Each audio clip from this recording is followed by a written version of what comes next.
Despite the creation of an autocratic and anti-Semitic regime after the Khomeneite Revolution of 1979, the European Community and later the European Union continued to deal with the Islamic Republic of Iran, and even with new insufficient sanctions in place, trade with Iran continues until today. It is the capitalist state's primary task to allow the further realization of capital, but there is a certain sense in which politics surpasses this function. Government policy is indeed not indifferent when it comes to the choice of whom it trades with. According to the US and Israel, who are considered forms of Satan in the eyes of the Iranian regime, accordingly, the US and Israel, who are considered forms of Satan in the eyes of the Iranian regime, have banned large-scale transactions with Iran. Capital and state do indeed follow their own logic of commercialization and domination. However, the left, which is critical of the state and capitalism, must not be indifferent to the different results of this logic. As important as the critique of state and capital may be, it is also crucially important whether business is done with Iceland, Ireland, Italy, India, or Iran. For Iran's government, every success in business means progress and a further step in its jihad against emancipation and enlightenment. With the pursuit of nuclear bomb technology in mind, its agenda has to be understood as a political program of annihilation. If liberal and radical leftists want to be serious about Adorno's imperative, formulated in his negative dialectics, that in the state of humanity's unfreedom, thought and action must be arranged in a way so that Auschwitz never may repeat itself, then they should do everything to prevent the Iranian regime from realizing its murderous ideology and facilitate its overthrow.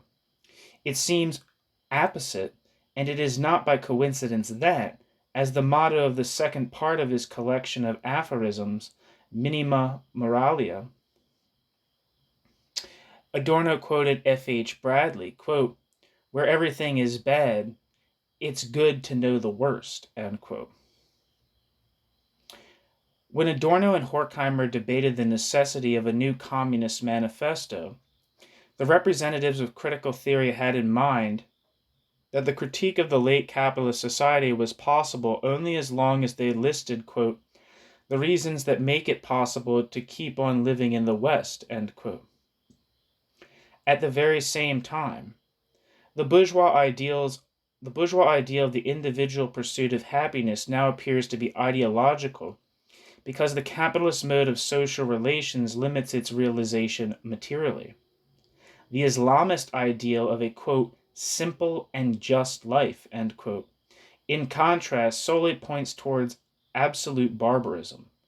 In order to grasp the distinction between bourgeois capitalist society and its negative dissolution, as it was affected by Germany's National Socialism, and as it is, historical and ideological differences aside, also aimed at by Islamism, one must understand one decisive difference, a difference between a social mode of production, whose purpose is the realization of capital, and where the death of a human is shrugged off as part of the business, while having never been originally intended, and an economy of death, as a paranoid reaction, originates from instrumental reason, but does not coincide with it entirely, as it declares annihilation and end in itself. The confrontation between Iran and the West, and Israel in particular, represents an existential and therefore hardly negotiable conflict. It is a conflict between, on the one hand, states whose social structures systematically betrays the individual pursuit of happiness, but nevertheless defends the individual against repressive collectives, and on the other hand, those powers who consider the destruction of Israel merely a prelude for turning the rest of the world into a jihadistically, quote, liberated, end quote, hell. Therefore, and not for bellicosity, A materialist critique in the tradition of Marx and critical theory must defy any kind of appeasement towards those protagonists of a barbarism that originates in enlightenment and the process of civilization, but is by no means identical with enlightenment and the process of civilization. The fight against the Iranian regime and its allies deserves the support of anybody who is not indifferent to the ideas of enlightenment and universal emancipation, as envisioned by Marx, even if this fight is not led by the left, for example, but by liberal or other forces. Even if this fight is not led by the left, but, for example, by liberal or other forces which may have opposing views on any other subject. Now we have a poster here that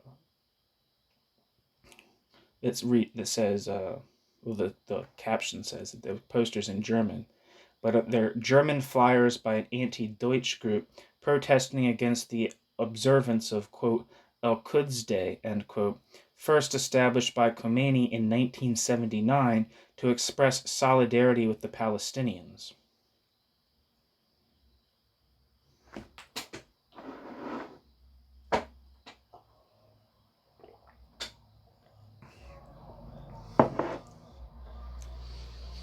Eliminatory anti-Zionism.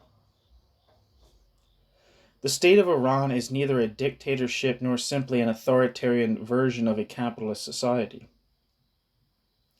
For more than 30 years, the Islamic Republic has been ruled by a regime that exerts terror intensely at home and abroad, ideologically based on a religiously motivated claim to global power. Considering the state of affairs, the regime tries to develop nuclear weapons that threaten the existence of Israel and that could reach Europe. Labor unions are banned in Iran, and labor disputes and student protests have been brutally squashed alike. The systematic persecution of religious minorities like the Baha'i, the execution of homosexuals, and the omnipresent oppression of women who do not want to submit to the Islamist code of ethics are part of the nature of this regime. The same is true for the continued threats of annihilation towards Israel and the denial or relativization of the Shoah, which, if you don't know, is another word people use for the Holocaust. What also distinguishes this regime from other Islamic despotisms is the combination of messianic and apocalyptic ideology, anti-Semitism, and the desire for the technology of mass destruction. Despite fundamental differences, the regime's hatred towards communism, materialism, liberalism, Western plutocracy, Judaism, and Zionism resemble German National Socialist ideology. The Iranian dictatorship's aim is to annihilate Israel. It exhibits no interest in actually improving the lives of Palestinians, a two-state solution, or any sort of compromise and balanced settlement in the Middle East of the Middle East conflict. This stance is neither new nor merely President Ahmadinejad's individual point of view. Since 1979, the destruction of Israel has been part of the Islamic Republic's official policy, and it is promoted by the fanatic supporters of Ahmadinejad, by conservatives, and also by those who are deemed by the West to be pragmatist or reformist mullahs and ayatollahs. In Iran, it is not a state secret that the regime will never accept a Jewish state in the Middle East. The slogan, "Death to Israel," is a constituent part of the Islamist state propaganda since 1979 and is emblazoned on rockets capable of hitting Tel Aviv, regularly displayed at military parades. This claim was repeated incessantly in a May 2012 announcement by Fars News, Fars News, a regime-controlled news agency with ties to the Revolutionary Guards. There, Hassan Firouz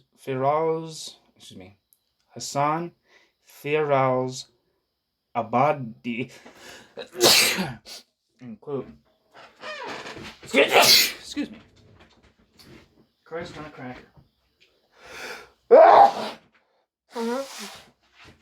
Allergies, man. The fall is not my season.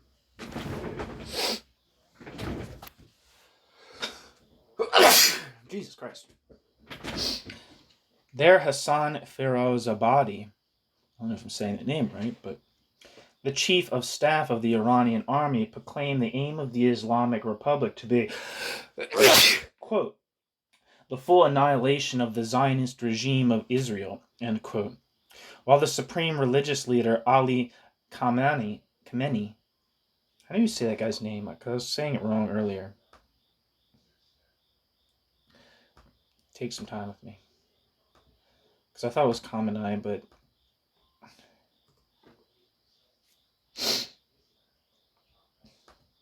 let's see what the internet tells us.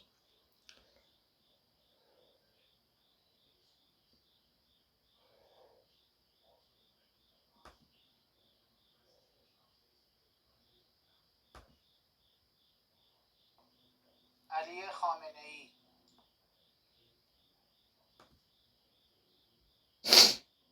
Ali Khomeneiite. Khomeini. Okay. Ali Khamenei. Once. Ah, bitch. What happened here?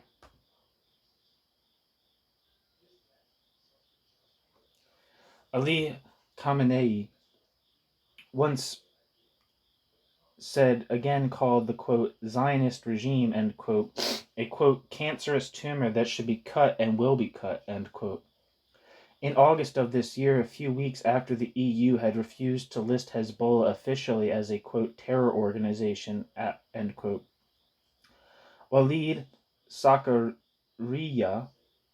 Hezbollah member of the Lebanese parliament and former general, declared of his Iranian allies' nuclear program on the television station Al-Manar, quote, this nuclear weapon is meant to finish off the Zionist enterprise, end quote. Considering these statements,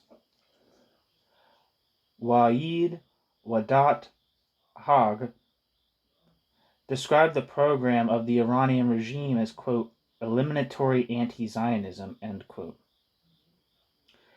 With that in mind, it is not at all surprising that anti-Zionist leftists pose as protectors of the Iranian regime, and worst of all, some Trotskyite groups even defend, quote, Iran's right to nuclear weapons, end quote, while the international neo-Nazi scene cheers on the Iranian regime. Here's a poster. It's an image of a protest in Germany in December 2009 from Stop the Bomb campaign, and it says, the caption underneath it says, demonstration against Ahmadinejad's visit in Copenhagen, Denmark in December 2009. Keine Unterstützung für das iranische Regime, I don't know how to say that, translates to no support for the Iranian regime. The rule of Islamist rackets. The Iranian regime's aggressive foreign policy, which is characterized simultaneously by pragmatism and a mania for annihilation, corresponds domestically with a social form of organization that is characterized by the rule of competing gangs or, quote, rackets, end quote. Drawing from Max Horkheimer's theory of a racket and Franz Neumann's study Behemoth, Gerhard Scheidt analyzed the Islamic Republic as a, quote, non-state, end quote. According to his analysis, the Islamist Revolution of 1979 represents, quote, the opposite of the bourgeois revolution which triumphed in France. Both revolutions lifted the state's monopoly on the use of force and replaced it with the power of terrorist groups. However, in one case, the terror results in the rule of law that is guaranteed for the sake of capital's realization by a new monopoly on violence. In the other case, terror continues undiminishedly in the different forms of Sharia and sees itself shielded by the name of Allah and oil revenues, end quote. Since Khomeini's accession, the Iranian regime has been characterized by a rivalry of rackets hostile to each other, while the supreme religious leader reigns above all and acts as a mediating authority. In this way, the whole Iranian constitution cannot be understood as a form of bourgeois law. Quote, the complex structure of the Constitution is merely there to provide room for the disparate activities of these rackets who declaredly prefer the state of emergency, end quote. Since 1979, parallel to the state's organs, additional institutions have been formed in Iran.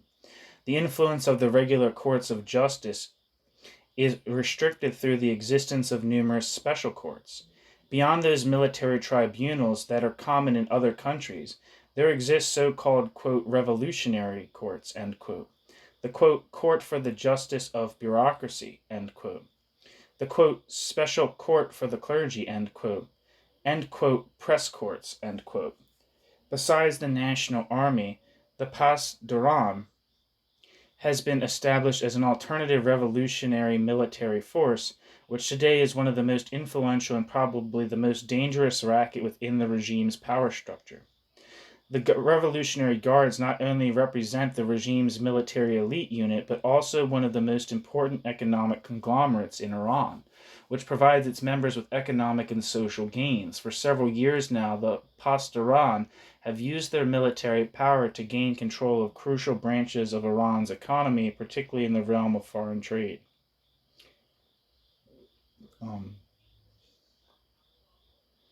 There's an image here of a poster by the Socialist Workers' Party of the UK that says Bush and Blair hands off Iran and Syria. UK-US troops/US troops out of Iraq. Similar to German National Socialism, but in a different way, the Islamic, quote, non-state, end quote, of Iran is capitalist and anti-capitalist at the same time. Quote, its position on ownership of the means of production is different in the respect that in the form of an industrial mode of production, this kind of ownership only exists to a minimal extent. Universal law and contract have disappeared here as well, replaced by the racket's arbitrary course of actions, end quote. A central difference to National Socialism is its position on labor. The affiliation with the Islamist collective, different from Nazi Germany, has almost nothing to do with labor as a commodity. Quote, in such a collective, even somebody who does not have a prospect for a job can feel useful and not superfluous, even when he does not expect the Ummah to provide him with one. Everything beyond the racket system that threatens and exposes the individual to superfluousness, the individual projects on a total enemy, the Gegenvolk, quote, counter nation, end quote. End quote. These projections culminate in a suicidal desire for annihilation that concentrates on the state of Israel, that includes self-sacrifice, and that is virtually invoked by the Iranian Islamist ideology of martyrdom. What is to be done? How can a regime that carries on with the National Socialist ideological mania for annihilation, albeit under totally different conditions, be confronted? First, it should be remembered that with respect to Iran's disregard of Security Council resolutions dealing with Iran's uranium enrichment, even the UN Charter points out the possibility of, quote, complete or partial interruption of economic relations and of rail, sea, air, and the severance of diplomatic relations, end quote. More severe and urgently necessary sanctions should not be understood as a contribution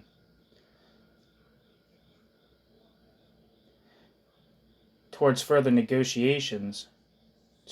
More severe and urgently necessary sanctions should not be understood as a contribution towards further negotiations with the regime, and in this way should neither offer it a way out of its crisis nor be misunderstood as a ploy to spur Khomeini or the Pasdaran, Ali Khamenei. I think it says Khomeini here, but I think that's a typo. Ali Khamenei or the Pasdaran to undertake voluntary reforms.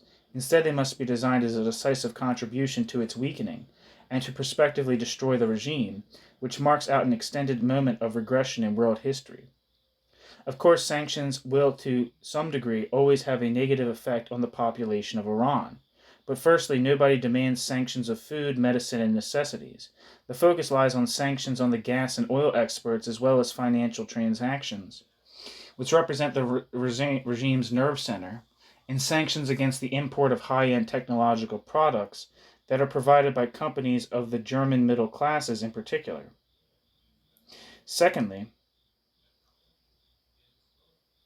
the Iranian population has proven over the last few years that it does not blame the West for the sanctions, but rather blames the aggressive policy of the regime.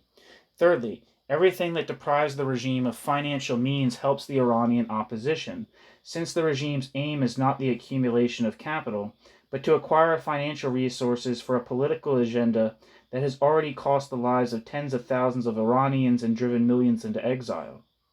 And finally, we should consider why sanctions are rejected by those leftists who zealously mobilize against any kind of military confrontation with the anti-Semitic Iranian regime. Nobody can predict with certainty which decisions on sanctions will gain momentum during the coming weeks and how successful or unsuccessful the Iranian movement for freedom will be. However, such consideration should not rule out the possibility of a military escalation.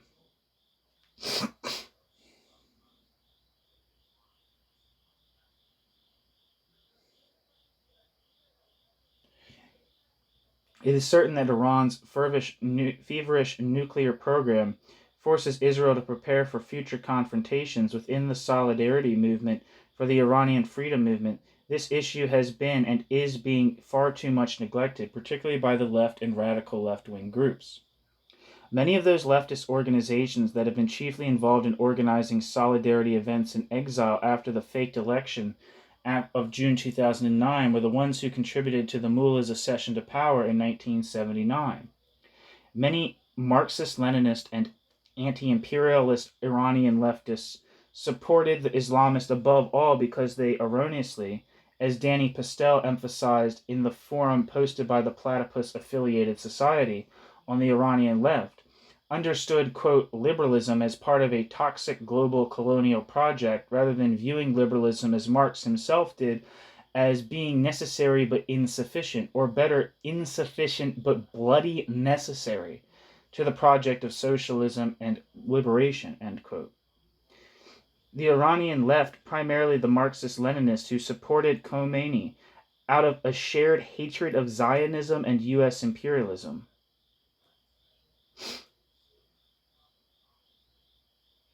The Iranian left, primarily the Marxist-Leninists, also supported Khomeini out of a shared hatred of Zionism and U.S. imperialism. To this day, not much has changed in that respect. In Germany and Austria, left-wing demonstrators who march in solidarity with Israel were repeatedly expelled from rallies that support the Iranian freedom movement.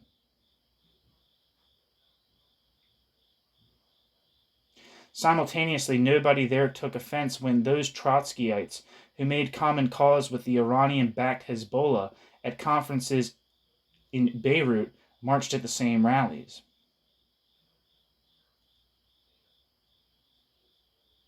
The radicalization of the freedom movement in Iran went hand in hand with a de-radicalization of some of its activists in exile.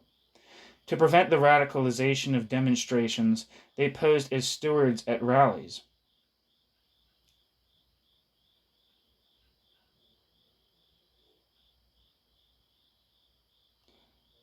Those who appeared as firm opponents of the regime, for example, shouted, quote, down with the Islamic Republic, end quote, instead of, quote, down with Ahmadinejad,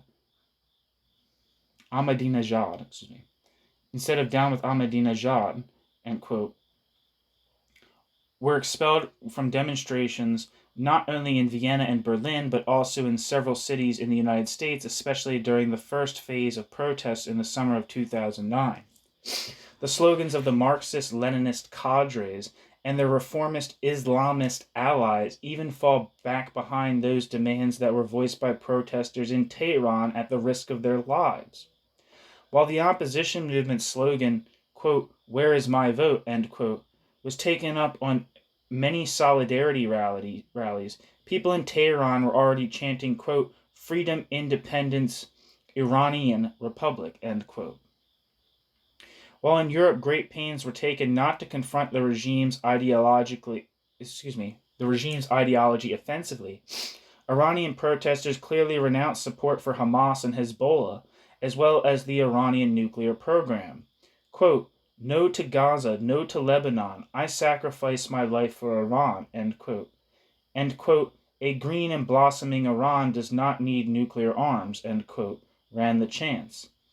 And while reformist Islamists in the West warned that open declarations of support for the opposition in Iran by Europe and the US would bring opponents of the regime into disrepute, the Iranians were already pondering out loud, quote, "Obama, Obama, either on our side or theirs," end quote. The coalition, quote, "Stop the Bomb," end quote, was formed in Austria in late 2007 and Germany in 2008 in order to oppose domestic business deals with Iran and to challenge their political endorsement. Both countries have developed intense economic and political ties with the Iranian regime for the last 30 years. Established leftist groups such as part of the anti-fascists were greatly involved in setting up Stop the Bomb in both Germany and Austria. With an international petition and numerous other activities, Stop the Bomb targets supporters of the Iranian regime and received prominent support itself by Nazi hunter Beta Klarsfeld. The literary Nobel Prize laureates Elfriede Jelinek and Imre Kertész, I don't know how to say that name, and Nobel Prize laureate Elie Wiesel. Today, Stop the Bomb is active in Great Britain, the Netherlands, and Spain as well, and it would be desirable to see similar organizations or initiatives arise in other countries too, particularly with the help of the left. Despite their initial skepticism about the markedly green movement in Iran, Israeli diplomats have not only been trying to convince Europe and Russia and China of the urgency of severe sanctions, but Israeli politicians, including the Prime Minister, have also repeatedly called on the West to support the Iranian freedom movement.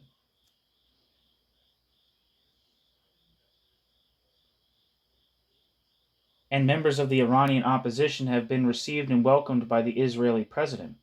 It should be clear that the fight for the freedom of the people in Iran is not separable from the fight against anti-Semitism and anti-Zionism. There is a consensus in Israel that unilateral military strikes against the Iranian nuclear facilities represent an extremely risky option. Nevertheless, they are an option. That the awareness of the Iranian threat and possible countermeasures is omnipresent in Israel's society, a society which hardly ever arrives at general agreements, like this one, is demonstrated by a left-leaning liberal and former party leader of Meretz, Yossi Beilin. He has shown to the public that, in this matter, a member of the so-called, quote, peaceniks, end quote, even in the choice of his words, does not differ from Likud Prime Minister Benjamin Netanyahu. Quote, "The military option represents the last resort, but they should not be taken off the table. Sanctions might be much more successful," end quote. Unfortunately, it is doubtful that U.S. foreign policymakers understand the gravity of the threat a nuclear-armed Iran poses, at least in the same way as the Israelis from nearly all camps do. In the final analysis, the Israeli state can therefore only rely on itself, since Iran is only a strategic threat to the U.S., whereas it is an existential threat to Israel. The U.S. is rather willing to withdraw its support from the Iranian opposition in exchange for a murky agreement with the regime on its nuclear program. Were the Iranian freedom movement to fail, were it unable to regroup the impulses of 2009's mass demonstrations again, The lack of support by the states of the West as well as the international left will certainly be a reason for its failure. That would be an even more unwelcome development. The overthrow of the Iranian regime would definitely be the best solution. Yet, as Michael Rubin, a notoriously hawkish neoconservative, observes, rather than military strikes on the nuclear facilities, only a victory of the secular and democratic opposition that envisions a constitutional society can ensure that the threat of nuclear Iran will be banished in the future. The left should fight on the front line against the regime in Iran. And if the West, as much criticism as it deserves, engages against this regime, the left should not oppose that by simply following a myopic anti-imperialist reflex, but instead greet and support these actions without deluding itself for a second about the character of the primary interests of the states of the West. An overthrow in Iran would not at all have a merely national or regional impact. One might hope that it would be a starting signal to stop the global advance of Islamic jihadism, and it would recall the rallying cry which tens of thousands of Iranian women shouted for days as they demonstrated against the introduction of forced veiling in 1979. Quote, "Emancipation is not Western, emancipation is not Eastern, emancipation is universal," end quote.